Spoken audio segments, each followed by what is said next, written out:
Hello everyone.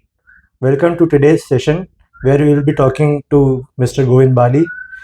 He is managing partner at Fast Track Legal Solutions and I am Abhay Chaudhary from DNLU Jabalpur.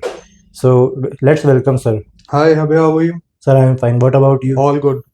Sir, so what is it about to have a career in law? It depends. I mean, what do you mean by career in law? Career in law could be the career of a law teacher, also, could be the career of a litigator, also, could be the career of a corporate lawyer, also. It could also be the career of an individual dealing with policy at large. It could be the most famous profession that lawyers go for, that is of a politician, also. So, what do you want to know about career of law? Is the main Sir, question. let's start from the beginning. Like for a student of class 11, 12 who is aspiring to be a lawyer. So what about him? What advice you would give to him?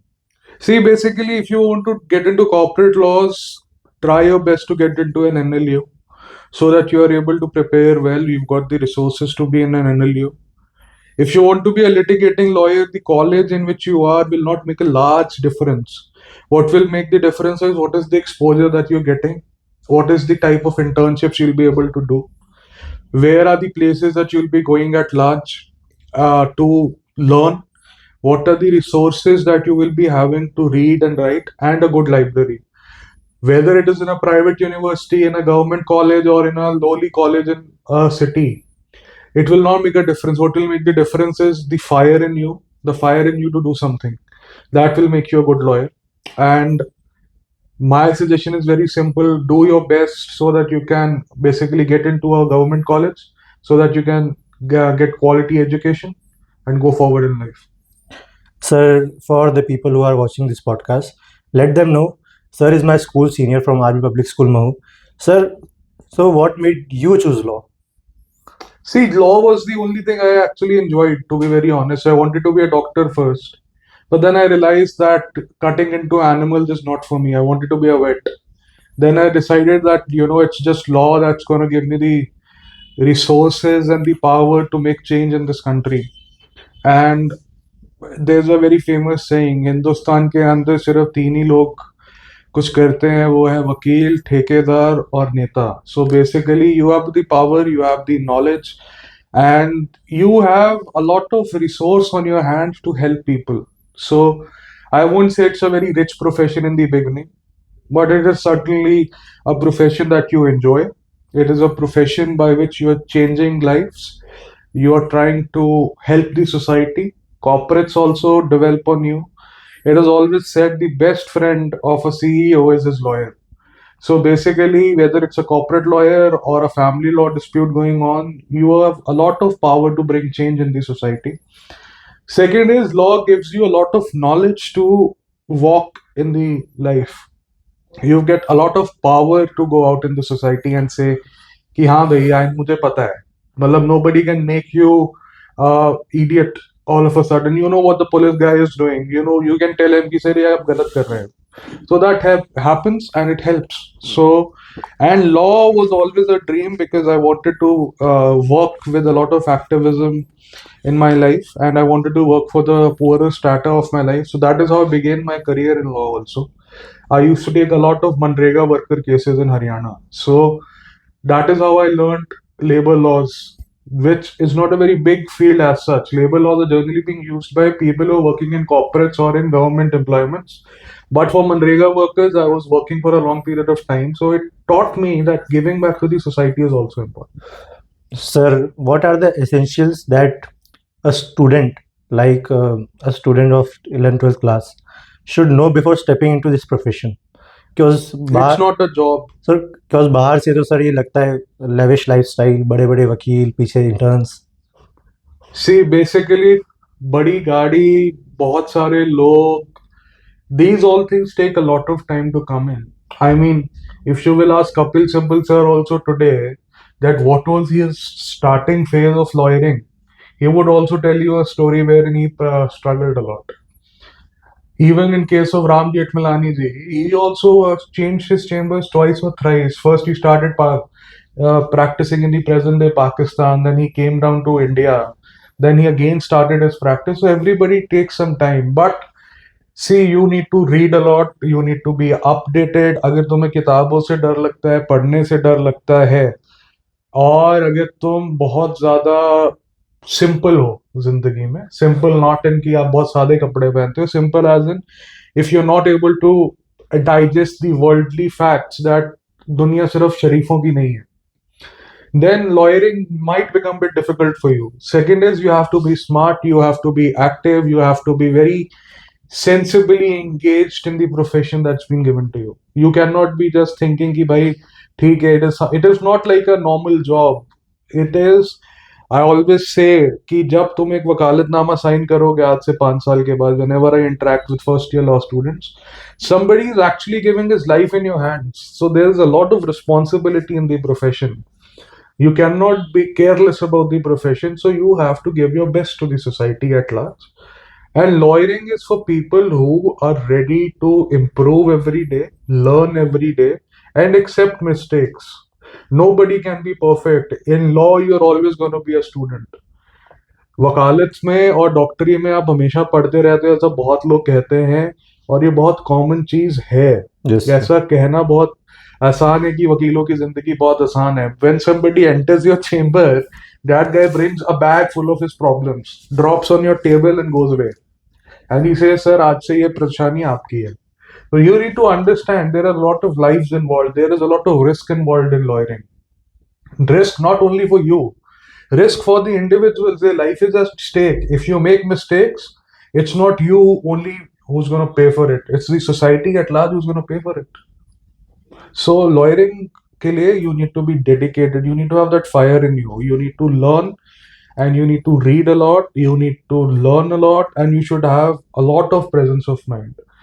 Without presence of mind, litigation में तो नहीं जा पाओगे. Second is with time you need to learn proficiency of using word also. You need to be very good with grammar. You need to be good in the way you articulate things. You have to be equivalent to all the best staying arguments in the country.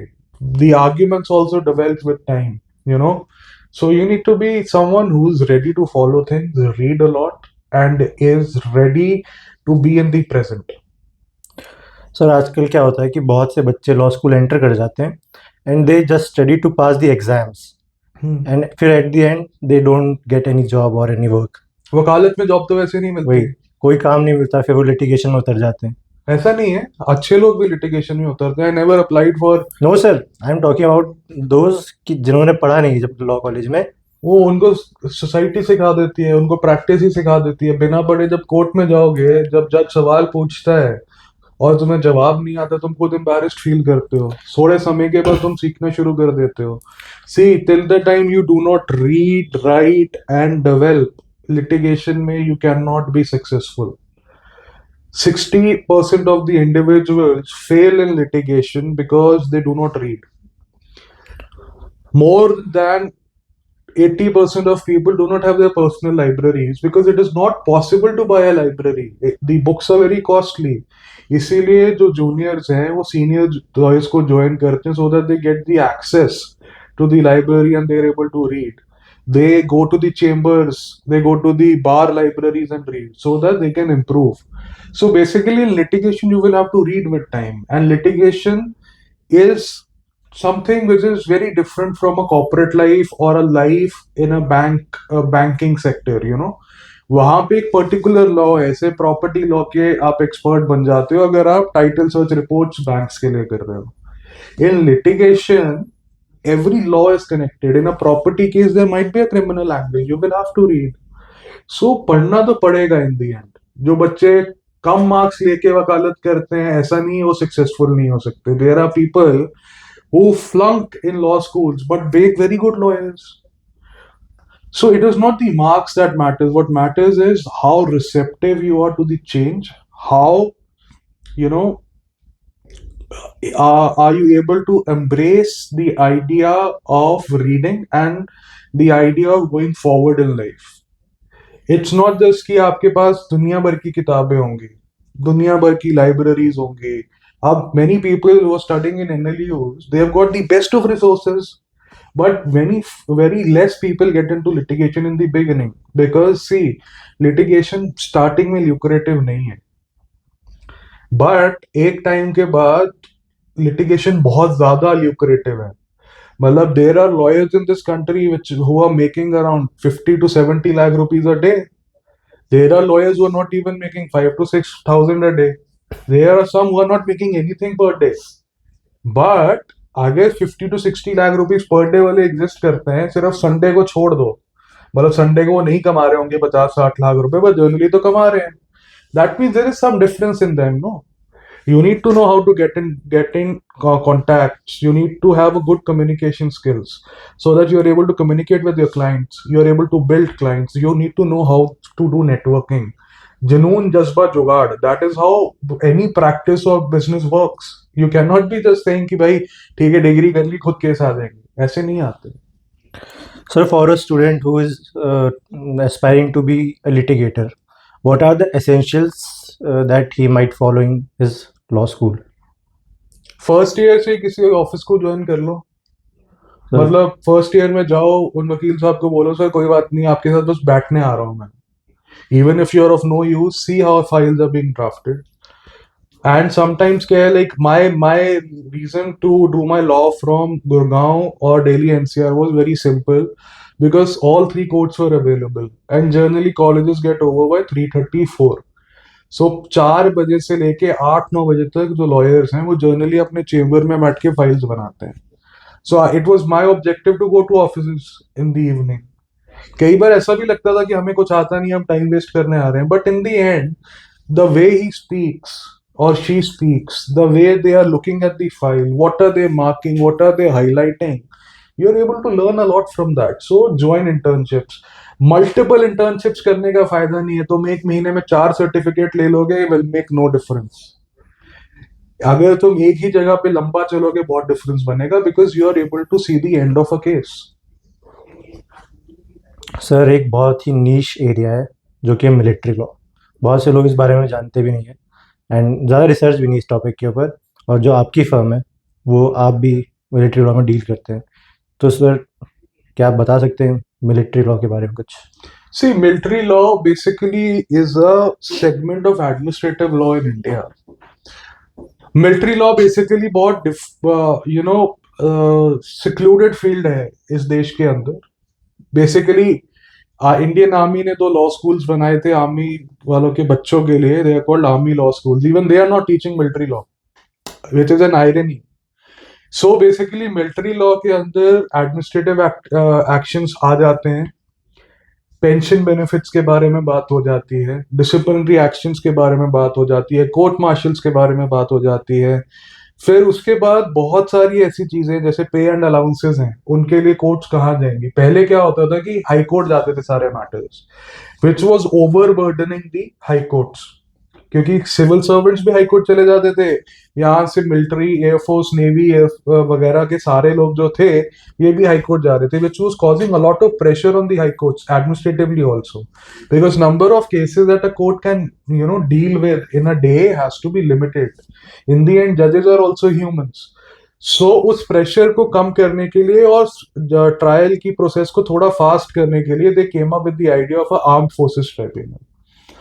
Now arm forces tribunal के अंदर army, navy, air force के जितने cases हैं, जो भी वहां से legality issues आते हैं पोस्टिंग्स को छोड़ के, वो इश्यूज आर्म फोर्सेस ट्राइब्यूनल जा सकते हैं. सिमिलरली एक और ट्राइब्यूनल है, उसको कहते हैं सेंट्रल एडमिनिस्ट्रेटिव ट्राइब्यूनल. तो जितनी सेंट्रल गवर्नमेंट जॉब्स हैं जनरली पैरामिलिट्री फोर्सेस को छोड़ के वो कैट चले जाते हैं. So these tribunals were made for that. Now if we talk about military law at large, उसके बारे में बात करने के लिए we will have to have another conversation, because that's a very fast field. Military law started much before the constitution came into this country. जो राजा महाराजा होते थे उनके समय पे भी मिलिट्री लॉ एग्जिस्ट करता था, क्योंकि उनकी सारी जो राजपाट है वो तो फौजों के हिसाब से ही चलता था ना. कोई फौजी डिफेक्ट कर जाता तो उसको तब भी सजा दी जाती थी. सिमिलरली जब शिप्स जाती थी, मर्चेंट शिप्स जाती थी, तो उनको प्रोटेक्ट करने के लिए भी लॉस थे. सो बेसिकली बॉर्डर्स को सीज करना, अपनी टेरिटरीज को बचाना बहुत सालों से चलता है. सो मिलिट्री लॉ की हिस्ट्री और ओरिजिन वहां से है. तो उसके बारे में बात करना एक छोटे से सेगमेंट में बहुत मुश्किल है. तो sir like you talked about court martial, sir तो not everyone knows about court martial, तो सर आप कुछ थोड़ा सा ब्रीफ दे सकते हैं कोर्ट मार्शल के बारे कोर्ट में? मार्शल का मतलब ये होता है कि जैसे जो आर्मी है, आर्मी के अंदर अपनी एक कोर्ट बैठती है, हम्म। उस कोर्ट की प्रोसीडिंग्स को कोर्ट सर मार्शल कहा वो जाता है. कोर्ट डिफरेंट होती है एएफटी से?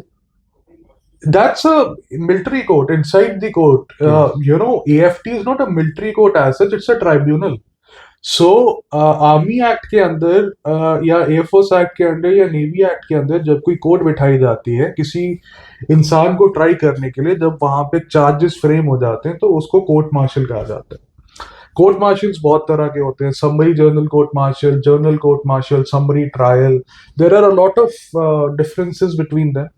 सो इसके अंदर जर्नली पनिश किया जाता है किसी को, या ये पता किया जाता है कि whether the person has committed an offence और नॉट.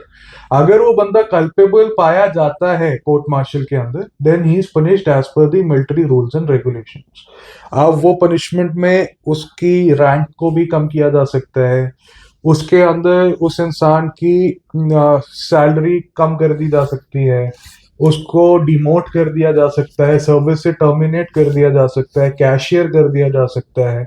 सो बेसिकली पनिशमेंट भी दी जा सकती है, और उस कोर्ट मार्शल के अंदर ये भी निकल के आया जा सकता है कि ऐसा कोई ऑफेंस हुआ ही नहीं. So basically it is a mechanism to try military offences inside the military.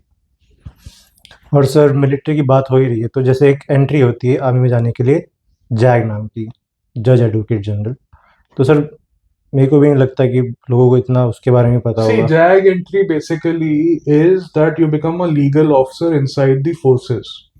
It is not only for the army. Paramilitary forces जैसे BSF है, ITBP है, CISF है, CRPF है, इन सब के लीगल ऑफिसर्स होते हैं. बेसिकली इनके जो अपने इंटरनल लीगल मैकेनिज्म है. अब जो एक आर्मी ऑफिसर जनरली फौज में जा रहा है, ही is not a legal expert.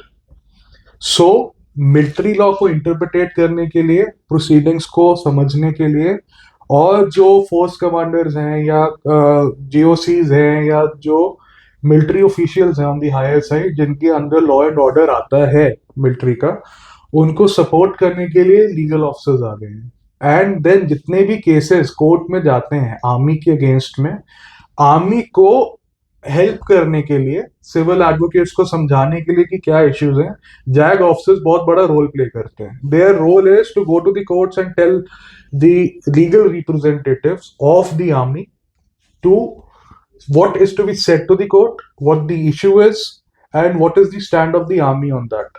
अब इसकी एंट्री एसएसबी के थ्रू होती है. There is no written exam as such for JAG, but vacancies बहुत कम है. There are around I guess 5 or 6 vacancies in total. So selection ratio बहुत कम है जैग ऑफिसर्स का, and they generally take people for short service commission. So basically you get commission for 10 years plus 4 years. That becomes approximately 14 years. उसके बाद select होता है कि whether you can be given a permanent commission or not. इसके बाद लोग एक चीज और करते हैं, while staying in the army they do law. And then they also can get appointments of AAG legal and everything, which is an internal interdepartmental work that is done. So basically JAG is a good option, but yes, competition बहुत ज्यादा है, vacancies बहुत कम है, and उनका काम typical lawyer वाला काम नहीं है. Their work is more I would say more of a compliance based work rather than an advisory based work. And generally जो JAG officers हैं, they in the end come out and start practicing law. So inside you cannot practice law. So आप basically army की side से lawyer हो, so आप army को ही support करोगे, इंडिविजुअल को सपोर्ट आप जनरली नहीं करते, because there is a lot of things on that. मतलब आप बेसिकली जो आदमी आपकी एसीआर लिख रहा है, आप उसके अगेंस्ट में तो बोलोगे नहीं. So basically that's how things work out. And zag entry is a good entry, but then you need to know that it should not be your only option, because vacancies are very less. A junior of mine from school, वो बेचारी 5 बार SSB clear कर चुकी है JAG का, and every time she gets recommended, but in the end merit में रह जाती है. So basically it's a tough entry. तो sir is there any kind of challenge in practicing military law? Like कोई challenges जैसे किताबें किताबें नहीं है? किताबें है ही नहीं. there are 3 or 4 books in total. There are no journals as such. जैसे मैट्रिमोनियल लॉ का जर्नल है, सुप्रीम कोर्ट केसेस के जर्नल्स हैं. So basically now we are trying to come up with ideas जिसमें हम लोग केस लॉस को इकट्ठा करके लिख सकें. So there are very few authors also of military law. There is very less literature as compared to other laws available, because the number of cases as compared to other cases is not very high. Second is कि सारा literature बनाने के लिए बहुत सारी चीजें तो NSA के अंदर आ जाती है, नेशनल सिक्योरिटी एक्ट के under. So lot of things can not be published also. अब आर्मी ऑर्डर्स हैं. In most of the replies in AFT army mention some army order, but those army orders generally are not available in civil domain. So उनको procure करना बहुत difficult हो जाता है. Then you file आरटीआईज और you ask people to भाई ये army order की कॉपी चाहिए. इंडेक्स मिल जाता है आर्मी ऑर्डर्स का, बट आर्मी ऑर्डर्स की कॉपी नहीं मिलती है. Then the main principle is that there is something known as DSR, defence services regulation. तो उसके ऊपर भी बहुत सारी चीजें बेस्ड हैं. तो बेसिकली लिटरेचर कम है अभी, और कम भी इसलिए बिकॉज एएफटी बना ही लेट है, 2007 या 8 के अंदर बना है. तो धीरे धीरे लिटरेचर आना शुरू होगा, but as of now literature बहुत कम है. सर, तो आपकी जर्नी कैसी रही है अभी तक, जैसे लॉ स्कूल से फिर यहाँ managing partner fast track legal solutions की? जर्नी जैसी होनी चाहिए वैसी ही रही है. कुछ मतलब सर, कोई ups and downs? Ups and downs हर किसी की लाइफ में आते हैं. I mean there are times you don't Sir, feel like going to the class. Anything which they might know? ऐसा कुछ नहीं है यार. मतलब I spend most of my time mooting. मतलब I had done around 15 moots in 5 years. So मतलब मेरा ज्यादातर टाइम मूट्स में निकल गया, बिकॉज जब तुम्हारा मूट कोर्ट का एक्सपोजर अच्छा हो जाएगा, तुम अपने आप लिटिगेशन में थोड़े बेटर हो जाओगे. तुम्हें बोलना आ जाएगा, तुम्हें ये समझ आ जाएगा तहजीब से कोर्ट में बात कैसे की जाती है. Even if it is a mock court, you at least know that what kind of research is required. Second is law school के अंदर basically you need to be spending some time in the library. Maximum लोग library कभी जाते ही नहीं है law school के अंदर, क्योंकि ऑब्वियसली वो एज वैसी है. बट मैंने जब लॉ स्कूल ज्वाइन किया था, I made sure that I should read 1 case a day. So we used to go to the library, in the sense we क्या, मैं ही जाता था वैसे. So when I used to go, so वहाँ पे क्रिमिनल मैनुअल्स थे from 1998 till 2000 and something के. सो आई मेड श्योर कि कम से कम 2 साल 3 साल के मैनुअल्स में पढ़ लो, एक एक केस करके रोज का, बिकॉज उतना ही समय मिल पाता है लॉ स्कूल में, because there are assignments also. Then you have to write research papers, a lot of moot propositions. And yes, one thing that I did not do a lot was writing research papers, because मुझे वो academic काम ज्यादा लगता था. सो academically भी you should be strong if you want to get into publications, you want to be a writer. There's a very good intern of mine, so he has been doing this only, Sankalp naam hai uska, and he's been writing fabulously good research papers. So basically he's made a name for himself now, and uska research itna acha ho gaya hai कि he is being a published author now. So basically that is also one way to go forward in life. So basically you need to decide what you want to do, whether you want to be into litigation, into corporates, maybe into banking or into academics. पहले एक बार अपना mindset बना लो, उसके बाद आगे बढ़ना आसान हो जाएगा. सर, जैसे आपने बताया करियर में एक लिटिगेशन है, corporate and zag and other entries.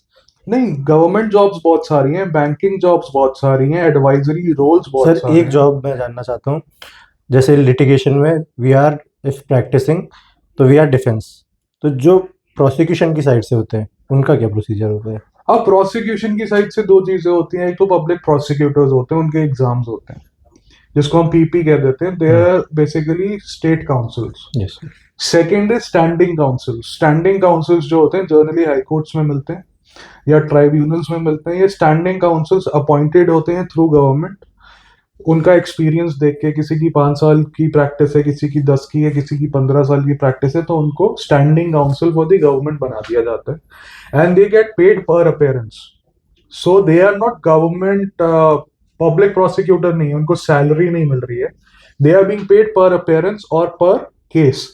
So basically ऐसे बहुत सारे स्टैंडिंग काउंसिल्स होते हैं, जैसे यूनियन ऑफ इंडिया है, यूनियन ऑफ इंडिया के बहुत सारे स्टैंडिंग काउंसिल्स होंगे। स्टेट ऑफ मध्य प्रदेश जो है उसके बहुत सारे स्टैंडिंग काउंसिल्स होंगे सुप्रीम कोर्ट के अंदर। Then there are AGs, that is attorney generals and so on. तो ये जो अटॉर्नी जनरल्स होते हैं स्टेट के भी होते हैं, एजी ऑफिस के नीचे बहुत सारे स्टैंडिंग काउंसिल्स आ जाते हैं, फिर एडिशनल एजीज भी होते हैं। सो इससे क्या होता है कि जो प्रोसेस है, बिकॉज एक पब्लिक प्रोसिक्यूटर तो सैलरी पे आप रख रहे हैं, जनरली क्रिमिनल केसेस के अंदर पीपी ही होते हैं। जो पीपी है वो बेसिकली उनको सरकारी वकील जो कॉमन टर्म है वो बोला जाता है, but as such they are prosecution side के lawyers. So that is why they are called government lawyers, because जो क्राइम होता है इस देश के अंदर वो तो स्टेट के अगेंस्ट में ही माना जाता है। इसलिए यू विल सी फलाना फलाना वर्सेस स्टेट या स्टेट वर्सेस फलाना फलाना। सो उसमें क्या है कि ये जो पब्लिक प्रोसिक्यूटर्स हैं they are prosecuting on behalf of the government और on behalf of the state and stating कि भैया तुमने जो क्राइम किया है उसके लिए तुम रिस्पॉन्सिबल हो। So they are permanent representative of the state in the court. So public prosecutor का एग्जाम होता है, फिर स्पेशल पीपी भी होते हैं, स्पेशल पीपी सीबीआई के लिए जाते हैं, ईडी के अंदर भी जाते हैं। So these all exams happen for these. इसके अलावा कोर्ट रिसर्चर्स का एग्जाम होता है, सुप्रीम कोर्ट के अंदर भी researchers go, so they are called court researchers, तो इनका भी एग्जामिनेशन है। Then a lot of people also go into what do you call it, banking jobs। Banking के अंदर पीओस जो होते हैं, प्रोबेशनरी ऑफिसर्स, वो लीगल पीओ भी होते हैं, सो वो भी है। Then a lot of people get into government teaching also, government colleges के अंदर जितने प्रोफेसर हैं उनका भी एग्जाम होता है, तो अपॉर्चुनिटी की कोई कमी नहीं है। Then people also give SEBI exam, SEBI के अंदर भी you become a legal professional. So professionalism के हिसाब से एग्जाम्स की और वैकेंसीज की कमी नहीं है, बट स्टैग्नेशन है। Everybody wants to go for judiciary only. फिर उसके बाद भी जुडिशरी में भी नंबर वन जुडिशरी के लिए हर किसी को दिल्ली जुडिशरी का ही एग्जाम देना है, किसी को दूसरी स्टेट्स के एग्जाम्स नहीं देने हैं, फिर डोमिसाइल इश्यूज आ जाते हैं। इसीलिए ऐसा लगता है कि स्कोप नहीं है, but there are a lot of opportunities. And आज की डेट में भी कई स्टेट्स ऐसी हैं जहां पे वैकेंसीज खाली पड़ी हुई हैं, मतलब लोग ज्वाइन ही नहीं कर पा रहे, पूरा ही नहीं हो पा रहे, तो वैकेंसीज हैं लॉ में। But yes, you need to be very sure what field of law you want to get into. Sir, so what changes do you see happening in the legal industry in coming, let's say, 5 to 10 years? See, basically, AI आ गया है, so there will be a lot of advancement in research. It can go anyways. मतलब या तो बहुत ही खराब research हो जाएगी या बहुत ही अच्छी रिसर्च हो जाएगी। अभी देयर वाज अ केस, वो एआई पे उसने डाला होगा केस, एआई ने खुद ही केस बना के दे दिया, उस बंदे ने कोर्ट कर दिया कोर्ट के अंदर, and he got that lawyer got sued for contempt. So basically, we need to know how to use the technology. Technology will not give you everything. किताबों में जो आप पढ़ के आगे बढ़ सकते हो वो आपको ऑनलाइन पोर्टल्स नहीं बता पाएंगे, चाहे वो आप कोई भी पोर्टल यूज कर रहे हो। Technology has got a limited scope. When you go through the books yourself, you are able to find a lot of things which are more important than what you find on a portal. Sir, what's that one thing you wish you had known before you started your journey? As a lawyer, Yes, sir. ऐसा कुछ था नहीं यार, मतलब I had seen the law world, to be very honest. Yes, sir. I am a first generation lawyer, but मैं कचहरी गया बहुत। सो कचहरी जा जाके मुझे ऐसे पता लग गया था कि वकालत टफ है। I actually literally told my father that I want to do litigation, I don't want to take a corporate job. Will you be able to feed me for 2 to 3 years, जब तक मैं खड़ा नहीं हो पाऊंगा अपने पैरों पे। And he told me, I am very thankful to my father, he told me कि आई एम देयर, तू प्रैक्टिस कर। Basically, I never worked under a senior also. I started my own practice the day I passed out of law school and started this law firm called Fast Track Legal Solutions. So धीरे धीरे आप सीख जाते हो, मतलब ऐसा कुछ नहीं है वकालत में जो आप नहीं कर सकते हो, but you have to be honest to your profession and you have to be honest to your client. ऐसा नहीं होना चाहिए कि क्लाइंट आपका है, दूसरी पार्टी आपको पैसा ऑफर कर रही है, आप अपने क्लाइंट को चीट कर दो। With that, your reputation goes for a 6. So you should not do that. And यार बहुत सारी ऐसी चीजें जो तुम प्रैक्टिकली ही सीख पाते हो। लोगों को यही नहीं पता होता वकालतनामा क्या है, मुझे भी नहीं पता था। अगर मैं सही बताऊं तो वकालतनामा आधे से ज्यादा लॉ स्कूल्स बताते ही नहीं है होता क्या है। दे विल से कि अच्छा ये सेक्शन लगाओगे तो केस जीत जाओगे।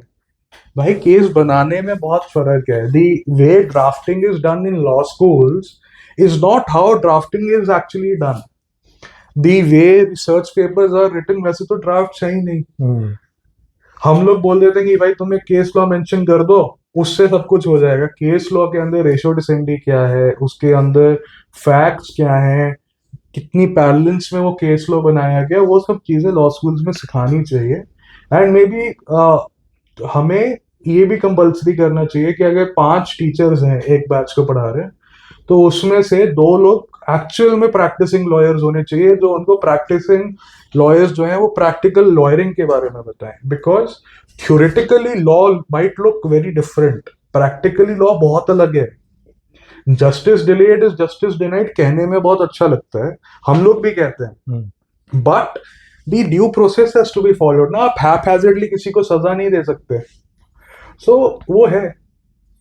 सर जैसा कि आपने भी बताया कि यू टोल्ड योर फादर कि you want to enter into litigation and he agreed. तो जैसे किसी और की फैमिली है, he want to enter into litigation, he और शी। तो सर बहुत से ऐसी फैमिलीज होती है जो 2 या 3 साल तक किसी पास आउट हुए बंदे या बंदी को they can not afford to feed. तो या फॉर खाना तो खिला ही सकते हैं। स्टिल सर एक बर्डन होता है ना, किसी जैसे घर का बड़ा बेटा, उसके कंधों पे घर की जिम्मेदारियां या हैं। Then you need to find a job, find a job at a place where you can earn something, अपना खर्चा निकल रहा है और ऑन को सीख रहे हो। मतलब सी, हर किसी का सोल्यूशन हमें ढूंढना पड़ता है। Some people are able to do it on their own, some people get mentors in life. I mean without mentors जिंदगी नहीं चलती है। Mentoring and mentors is very important. So धीरे धीरे हो जाता है। Second is when you start litigation, 5 7 8 10 हजार 12 हजार 15 हजार से ज्यादा आपको नहीं मिलते। मतलब क्योंकि फर्स्ट आपको आता कुछ नहीं है उस समय पे, आप रजिस्टर भी नहीं हुए होते हो, आपका एआईबी क्लियर नहीं हुआ होता है। प्रैक्टिकली बहुत सारे ऐसे लोग होते हैं जो खुद को रजिस्टर ही नहीं कराते हैं। अब तो सुप्रीम कोर्ट की रूलिंग आ गई है तो बहुत फीस कम हो गई है लॉयर्स की रजिस्ट्रेशन की। पहले तो 15 15 20 20 हजार रुपए तो लाइसेंस के लग जाते थे। देयर वाज अ स्टेट जो 40 हजार रुपए ले रही थी to get registered as a lawyer. So basically now time के साथ लोग रजिस्टर तो होना शुरू हो जाएंगे, but you need to understand you cannot start earning very high or even a high in litigation in the initial 5 years or 4 years until unless you are in a very big firm। वो अलग बात है, वो जो बहुत बड़ी firm है वो 50 हजार दे देगी मैक्सिमम। या अगर कॉर्पोरेट्स में yes they do pay, but that is not in the first year, no, that is also coming after some time. Sir what is it like to litigate in military law? What do you mean by that? Sir जैसे एक normal lawyer है, वो जाते हैं district court, high court वगैरह में। तो जैसे जो मिलिट्री लॉ में प्रैक्टिस करते हैं, तो ज़रूरी है कि जो मिलिट्री बैकग्राउंड से हो उसका इंटरेस्ट ज़्यादा होता है, वैसा कुछ नहीं है या यार, फिर? बट इसमें ये है कि you get to see the nasty side of the army also. Sir वही। सी बेसिकली जब हम इंडियन आर्मी बोलते हैं, like I come from an army family. Before I started practicing military law I thought army is a very pious organization, you know. Army गलत कर ही नहीं सकती वही है, सर। आर्मी के अंदर इरेगुलरिटीज हो ही नहीं सकती, आर्मी में करप्शन नहीं हो सकती है, आर्मी में क्राइम्स नहीं हो सकते हैं। बट धीरे धीरे you get to see the actual side also, because in the end army में भी तो इंसान ही है ना। And the worst part is you see how the government is suppressing the military man.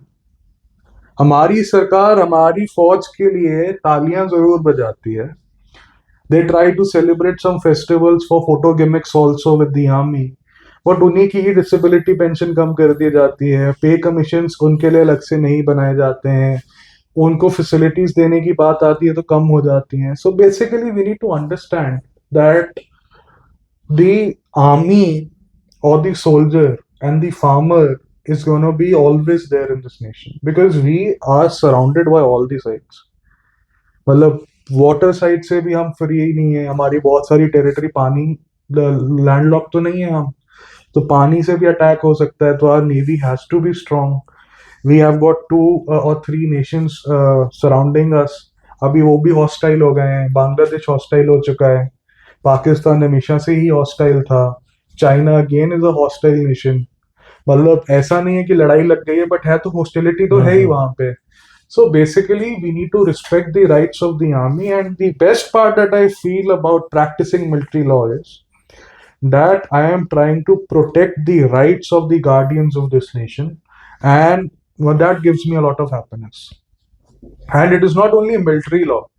अब जो एक फौजी अफसर है या जवान है, जब उसका तलाक हो रहा होता है, नॉर्मल वकील उसका केस नहीं ले पाते, क्योंकि वो जुरिस्डिक्शन नहीं पता उनको उनको ये नहीं पता कि उसके साथ प्रॉब्लम्स क्या हैं.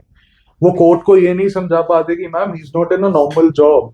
सी, you need to understand, a person posted to Ladakh will not be able to come after every day, second month. उसको छुट्टी नहीं मिलेगी. You need to represent it in a manner, you know. There are some problems which are very grave, you know. I had a case wherein a guy was kicked out of the army because he said कि भैया मेरी जो troops हैं, he was an officer and he said मेरी troops को proper खाना नहीं मिल रहा, मेरी troops का खाना कहाँ जा रहा है.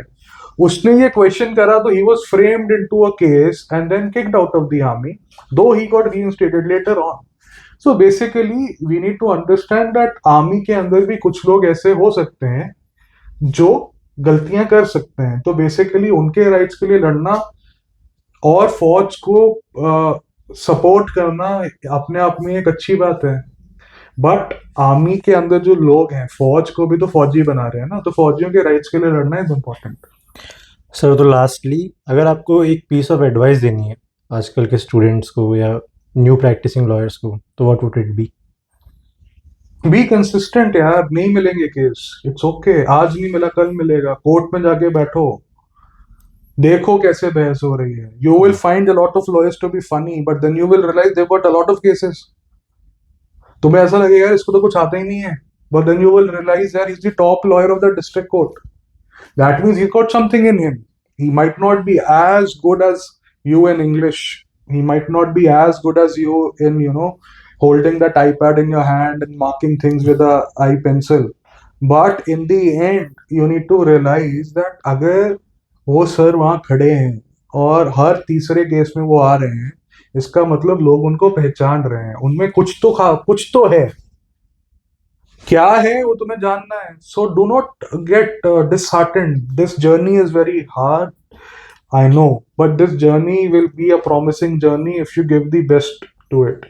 एंड यस, सब लोग ये कहते हैं कॉर्पोरेट में बहुत पैसा है, बहुत पैसा है. कॉर्पोरेट में इन दी एंड सैलरीज हैं. आज एक लिटिगेटिंग लॉयर शायद 1.5-2 लाख नहीं कमा रहा होगा. एक समय पे उसकी हियरिंग फीस 1.5 लाख रुपए होगी, और कॉर्पोरेट लॉयर की जो सैलरी है वो एक पर्टिकुलर अमाउंट होगा. So the number of hearings, number of things will come. It takes its own sweet time. जब कॉर्पोरेट लॉयर रिटायर होने वाली एज में आ जाएंगे, तब भी तुम्हारी प्रैक्टिस चलेगी. There is no retiring age. It's just that you have to be ready to fight back and ready to learn and read.